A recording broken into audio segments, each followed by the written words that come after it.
వివరించున్నది. పార్వతీదేవిచే సాంబశివుడి శరీరార్థం పొందబడుగు కేదారేశ్వర వ్రతము ఒకటి కలదు. ఆ వ్రత విధానాన్ని వివరించదు వీరుడు. దీనిని బ్రాహ్మణ, క్షత్రియ, వైశ్య, శూద్రులందరూ ఆచరించవచ్చును. ఈ యొక్క వ్రతములు 21 మార్లు ఆచరించి వారు సకల సంపదలు ఇచ్చి పిదప శివ సామర్థ్యం పొందుదురు. ఓ మునిశ్రేష్ఠులారా, ఈ వ్రత మహత్యం వివరించదు వీరుడు. భూలోకమయందు ఈశాన్య భాగమయందు మెరుపు గుంపుతో కూడి ఉన్న శరత్కాలం మేఘములతో నిఖిల పరి విచిత్రమైన శిఖరము చేతులు, బహువిధమైన పుష్ప ఫలాలు చేతులు, మరి అనేకమైన కొండకాదుల చేత వ్యర్థమై లతాదాయకులకు చందనాలు, దేవదారు, నారికేళ, చంపాది వృక్షముల చేత బాధిల్లట్లై ఉద్యానవనం చేత ప్రకాశించి నిఖిల కళ్యాణమై సర్వజనము నమస్కారం అయిన కైలాసమున పేర్కొనక పర్వత శ్రేష్ఠం కలదు. అంత సూర్యాగ్నిమన్యులు, నక్షత్రికులు, ఇంద్రాది దేవతలు, వనిష్ఠాది మహర్షులు, రంభామణి అప్పత్తులు, బ్రాహ్మీమతులు, సప్తమానికులు, సేనాని గణపతి యొక్క రూపం ఉంది. నంది, భృంగి, ప్రథమగలిచిన భవాని ఎంత సమయంలో నారదులు, దేవనాయకులు స్వామి అనుగ్రవాడి గానము చేతురి అన్న రమణీహాస్యం కాల హృతాచి మేళగాదులు, వీణాది చాతుర్వాద్యాలతో కూడి నృత్యం మనొచ్చింది. అప్పుడు సుఖసుగత్తైన రంభ నిఖిల త్రిపురున్న మేక రంజినట్టు విఘ్నాటం చేయగా నా పార్వతి కైలాసాన్ని ప్రతి ఒక్క పూర్వ భాగంలో నేను అప్పుడు సకల దేవతలకు కరగల ధ్వని కలిగేను. అట్లా ఆత్మ విట్టుకున్న సర్వేశ్వరుడు శంకరుడు ఆ భృంగిని చూచి నీ చేత మిగుల హర్షప్రదం పైన నాట్యం చేయబడదని సెలవిచ్చి మతం మధ్య ఆ భక్తులు అనుగ్రహించను.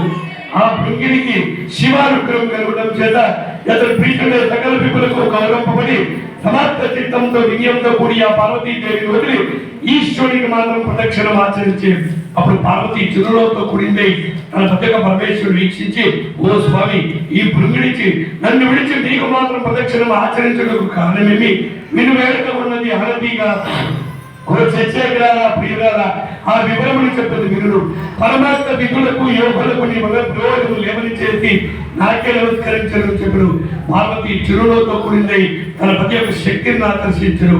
పిదప నాదే వికుడరాయను, పిదప నాదే కోపం ఉంది, నూటం మొదలి, కైలాసం మొదలి, తపం మొదలి బహువిధమైన సింహ గత మృగాలను సేవింపబడి నిత్యము పోయిన ఉన్న గరుడాది సకల జంతువులై నిమిండమై నానావిధ భూమిత్తంపై రుద్రత్వంపై సర్వాభిత్తంపై కూర్చున్న గౌతమ ఆశ్రమం ప్రవేశించి అంత నా గౌతముడు వన్యములై హోమ యోగ సమర్థ ఫలాలు సంగ్రహించుకొని వనమున వచ్చుతున్న ఆశ్రమ భాగ ప్రకాశం చూచి ప్రత్యాసంపడుతున్నది.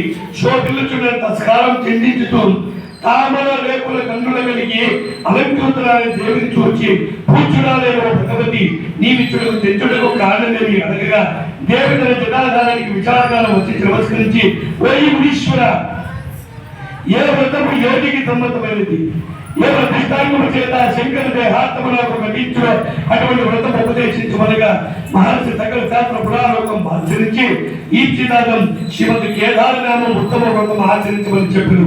భాద్రపద శుక్లాష్టమితో శుద్ధ మనస్కురాలి మంగళకరం చేత తంతుల చేత ప్రజలం ధరించి పూజించి యాదినం ఉపవాసం మరచి మరునాడు బ్రాహ్మణులకు భోజనం చేయించి అది పొద్దున అమావాస్య వరకు వ్రతం ఇటులే తరచు ప్రతిదినం శ్రీమతి కేదారనామను శుద్ధమైన ప్రదేశమున ధాన్య రాత్రి నుండి పూర్ణ కుంభం నుండి 21 సూత్రముల చేత జుట్టు పట్టి కప్పి ఉన్న నవోత్నం గాని శక్తి కొన్ని శోధం గాని ఉంచి గంధ పుష్పాత్రంగా తెచ్చి 20 మంది బ్రాహ్మణులు పిలిపించి పాదపక్షం కృతం గాల్చి కూర్చొని కేదార్దేవి ప్రతిష్ఠించిన చందనాన్ని కస్తూరి కుంకుమలు శ్రీగంధములు నానావిధ పుష్పములు తాంబూలముల వస్త్రములు నివేదనలు వచ్చి యథాశక్తి దక్షిణించి ఈశ్వరుని మనుషులు చేసిన వశములను నువ్వు కోరిన వరం మిగలను వచించిన నా కర్తేని అట్లే కాక అంగీకరించును.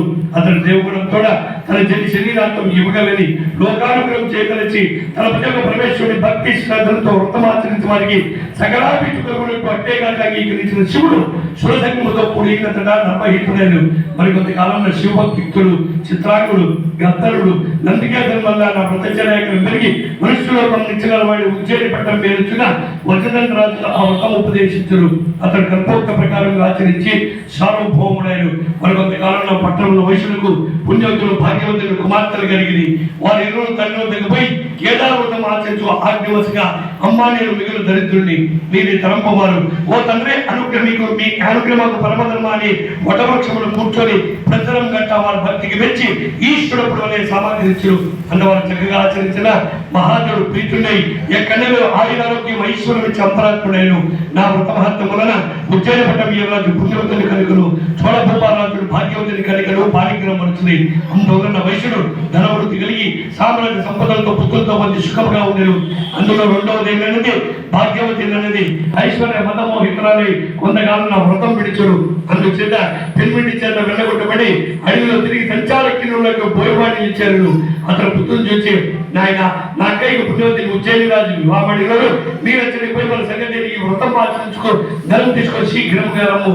అతను పట్టణం పోయి పెద్ద తల్లితో తల్లి ఒక దుస్తగా తలుపుగా నా తల్లి తెచ్చరికి విస్తారంగా ధనం ఇచ్చి పంపును.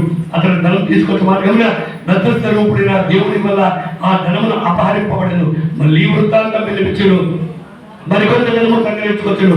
ఆ ధనం కూడా అరింప దోపూయమానుడై నిలబడి ఉన్నట్టు ఈశ్వరుడు దుస్తుడై ఓ చిన్నవాడ వ్రత ప్రశ్నలకు మీకు ధనము సరవి కాదని చెప్పారు. ఆ మాటలు విని విస్మయం పొంది చిన్నవాడు ఉజ్జయిని పట్టణంపై ఈశ్వర వృత్తాంతం తెలిపి పుత్రుని చేత చెల్లి చేత వ్రతం ఆచరించమని చెప్పి వచ్చుతున్న మార్గమున నప్రయుక్తంగా ముందు కొనుపోయిన ధనం స్వాధీనమై సర్వము గ్రహించుకుని కాంచీ పట్టణ ప్రవేశించిన సమయమున చదురుంగ బలంతో కూడా తండ్రి ఎదుట వచ్చే పట్టణం చెడి అంతా తల్లిదంతో కూడి సుఖంగా ఉండేను. తల్లి యొక్క పుణ్యవతకు తండ్రి యొక్క చోళరాజు ఇది మొదలు ఈ వ్రతం ఆచరించి అభిక్షించ